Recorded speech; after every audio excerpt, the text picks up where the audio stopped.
وذاق الباطل ان الباطل کان زہوقا۔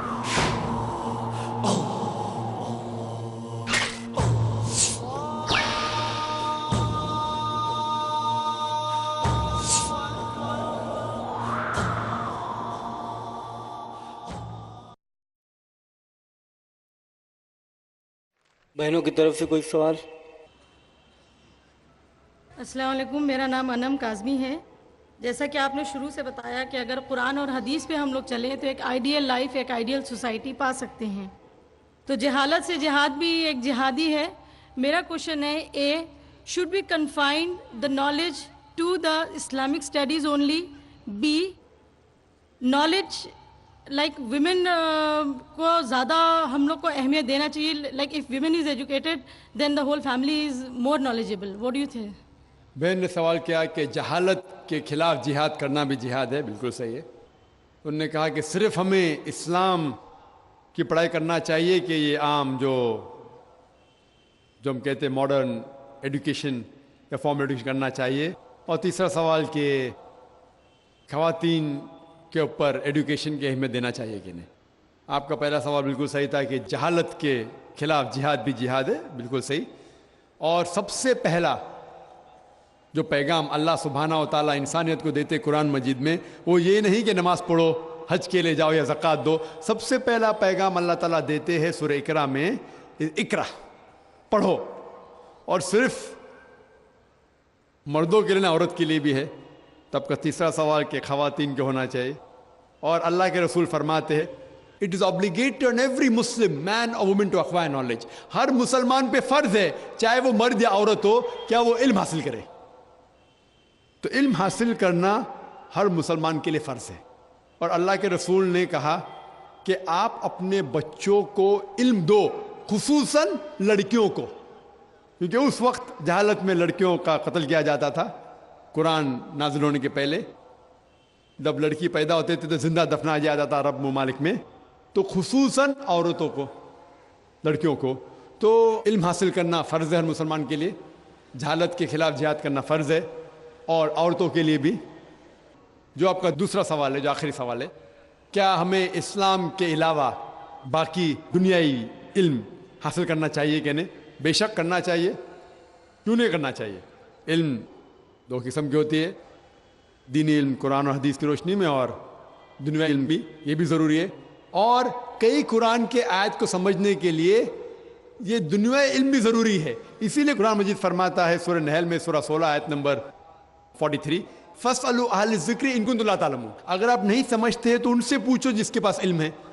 اسی لیے ہم نے بمبئی میں ایک اسکول قائم کی جس کا نام ہے اسلامک انٹرنیشنل اسکول۔ یہ ایک علیحدہ اسکول ہے، دو زبانوں میں اس کا میڈیم آف انسٹرکشن ہے، ایک انگلش اور دوسرا عربی ہے۔